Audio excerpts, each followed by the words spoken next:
In this episode, we do some maintenance work on 1973 Pontiac Trans Am. Alright, we're back here in the shop. We got a new project in to do some quick work on. A new customer of mine. He's got a 73 Pontiac Trans Am here, one of several cars he has. But he has a few things he wants fixed up on this car that aren't quite right from when he bought it. One of them being this dash pad. You can see that through the glass there. Got a crack right there in the center. If you look here on the glass, side glass, it's got some scratches in it. Might be hard to see that, but there's the cracked dash pad, and it's got a few other things that need attention on the car. The car is actually a pretty nice car. I drove it yesterday.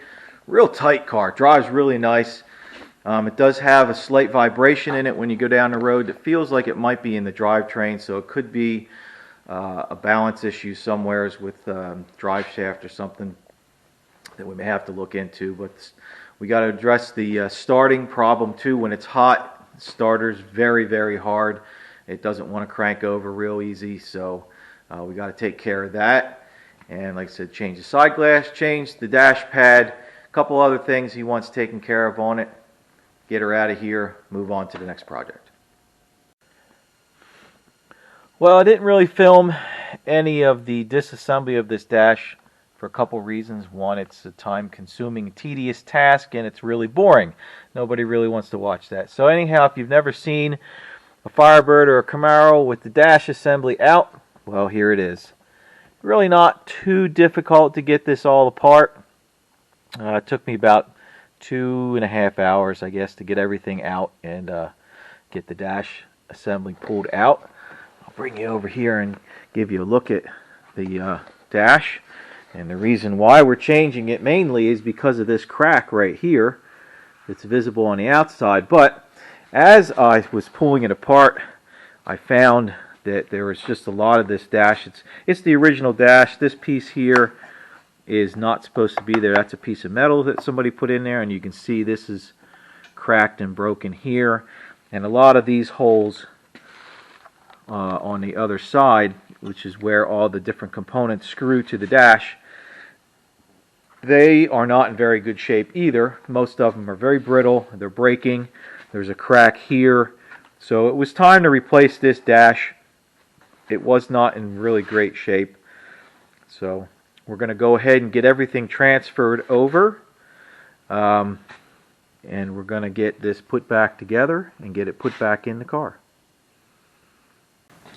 Hey guys, I just wanted to take a minute and talk to you about a website that I've been involved with for a couple years now. It's called Mopar Connection Magazine. This is the only online daily Mopar magazine on the market, and it comes free to you in your email.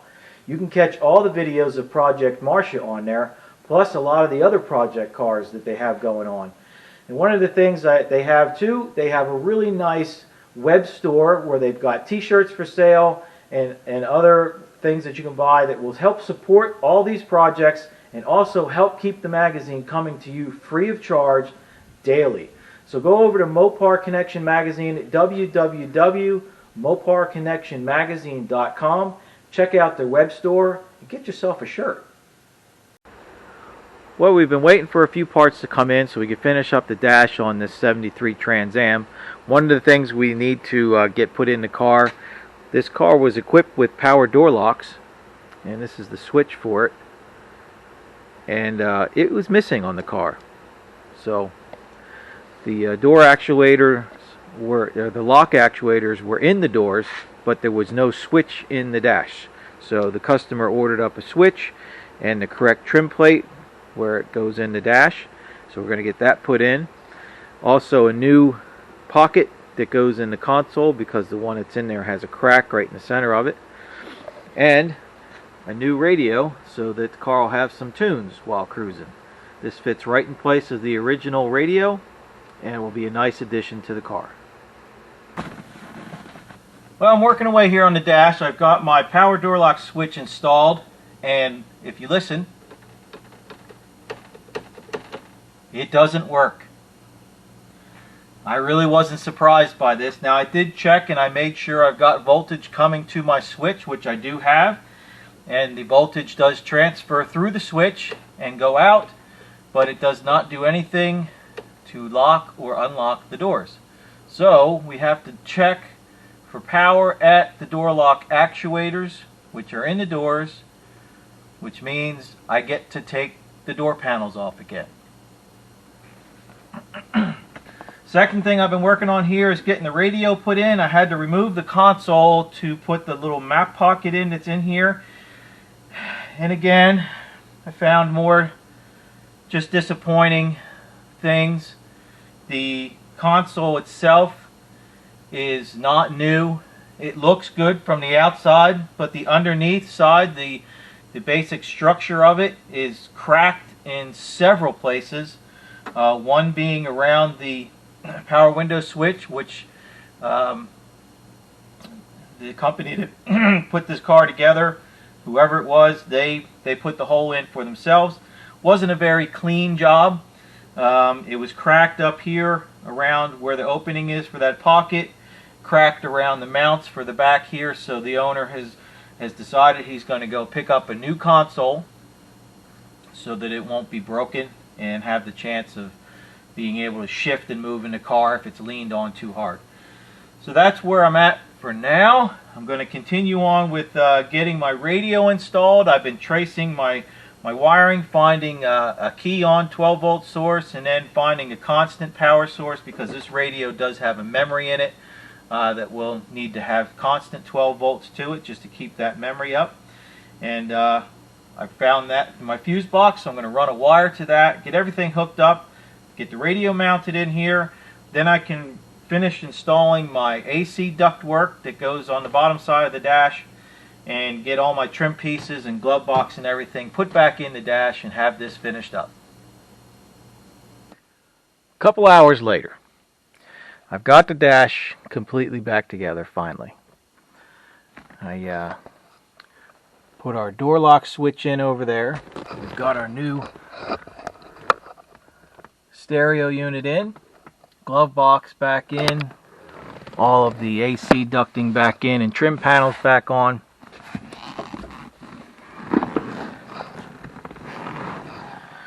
I also had to make a little adjustment to this vent here, as it did not want to turn to the right, so I had to take a die grinder in here and just grind down the edge of the plastic opening on the inside of the new dash pad, which is where it was catching on. Now it moves nice and free, but not too free, so it will stay in position.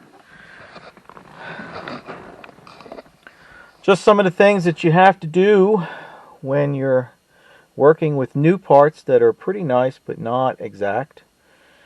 And as we've been documenting, some of the things you find not done correctly as they should be. Okay, we're going to do some work on our console. As mentioned, the console was not in great shape after removing it from the car. Now, I'm going to say that this is an original console, but you can see these areas where it's cracked. There's a large crack right here.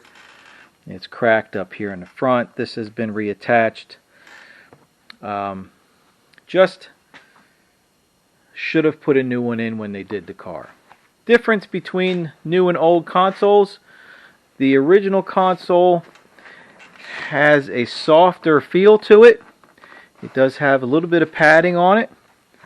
The new console is completely fiberglass or plastic molded, whichever. So the mounting brackets are a little bit different. As you can see here with this one, it's got these metal brackets that are attached to it. On this, the brackets are molded in as part of the console where it mounts in the rear. And same thing with our front piece here. This is now part of the console, whereas you have this metal piece that attaches to the map pocket here. The one thing I don't like about this console is this upper bracket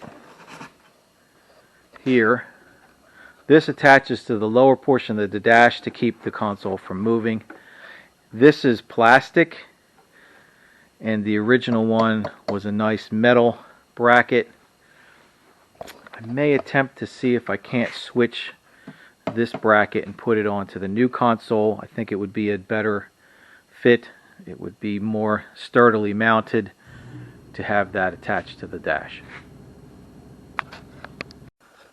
Okay, there we have it, the new console installed with our compartment here put back in. It fit pretty well. As with all these aftermarket parts, they're not exact. So we made it work. It's nice and solid. It doesn't move around. And this should be a nice addition to the interior in this car. So that brings to a close the refurbishment of some of the interior pieces in this car with our dashboard and new console and all the small little details that we found that just weren't done right.